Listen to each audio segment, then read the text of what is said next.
to show ya. You gotta press some buttons and buy some stuff. Defeat the bad guys and maybe level up. Haha. Now let's run down the story. Is it real cool? Is it boring? What's right or not in this blend? Is it worth playing again? Just chill and see. Just see what's poppin'. Once it's told right, there is no stopping. Did you think that it would be just plain? That all the titles would just be the same? Now lock and load. It's time for the Game Cave.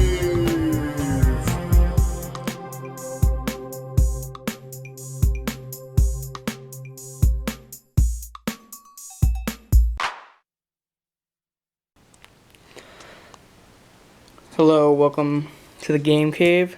Today we will be reviewing Super Mario Bros. 2. Or is it Super Mario Bros. 2?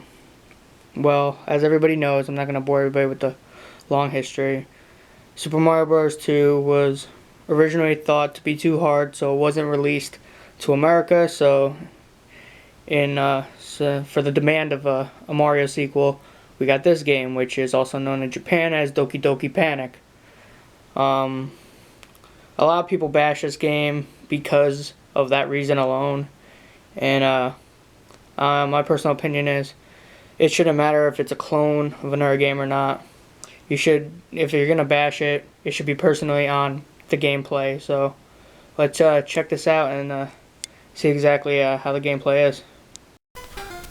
So here we go. We have the title screen. Super Mario Bros. 2, released in 1988 by Nintendo. And here's the little story.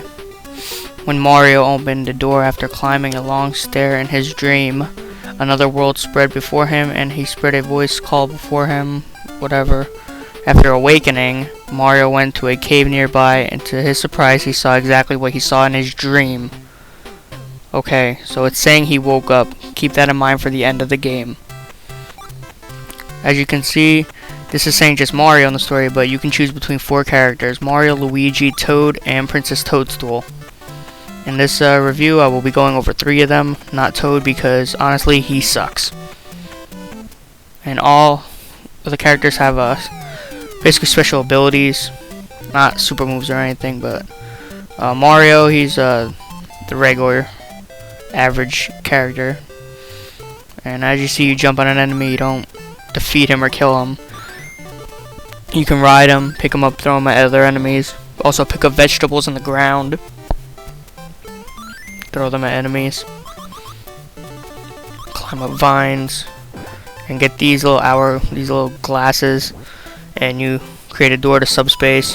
All vegetables in subspace become coins, and you usually find a mushroom. As you see on the left side of your screen, there's your health. They added 1 more, and if you're down on health, it will add another heart and replenish all your health.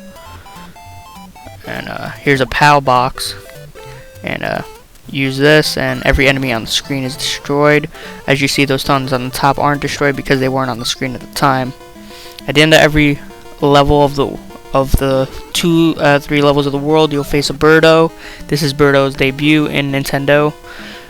Pink Bird throws eggs at him. As you saw, you just jump on the eggs, pick them up, hit Birdo with them. All you gotta do is hit Birdo 3 times, and other Birdos don't use eggs, you have to use other objects. Get this little orb when he's defeated, and there's a heart that, there's a little thing, it won't even let you get it, go in the mouth. And these are what the coins were for, I talked about earlier. There are little bonus chances you can play to gain lives. So, at the end of every level, you have the option to choose another character.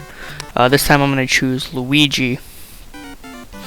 And Luigi is a higher jumper. And as you see, that's one bad thing about this game, I think. I'll get into that a little bit later, is the controlling. But yeah, Luigi has high jump. Once you collect enough of those cherries, you can an invincibility star will come up and you can get it. Like all the other Mario games, invincibility will protect you from enemies and projectiles, but not pets. So now let's go to Princess Peach, or Princess Toadstool, and she has the ability to float in the air for extended periods of time, as you can see. But again, the controlling is just not as good as it could be. And there you see another mushroom and some cherries. There's another power-up that I just got there. It stops time for a period of time, so that's pretty cool. Here's a little hint, a little surprise. You get the hourglass, open the door, and if you go on a right one of those jugs, you can go down and hit a warp zone. Yes, the warp zones are back just like Mario 1. And as you saw, I warped to World 4, which is Ice World. So here's the first world's boss at the end of World 3, 1-3. It's Mauser. He throws bombs. All you have to do is throw bombs back at him, hit him 3 times, and you will defeat him. And this honestly took me a while because I haven't played this game in a while, and just the controlling was weird to me. And there's his 3rd time hitting him. The door will open, and you will continue on to the next world. And here's World 2-1. So here's my goods and bads of this game. I think this game looks great. Has a lot of different backgrounds. Sounds good. I know people say, well, it's not a Mario game, but it doesn't matter. It's still pretty. It's different, and there was no standard for Mario games. Remember, there was only one Mario game that was released before this, so it's not like there was a pattern of standard. Bad things is I didn't like the controls on this. I thought they were really sensitive. It was really hard, especially with Luigi and Princess Peach, when you're in the air to control him stopping or going left and right. It was really sensitive. So that's the end of the review, and the next review will be Super Mario Bros. 3. So until then, game over.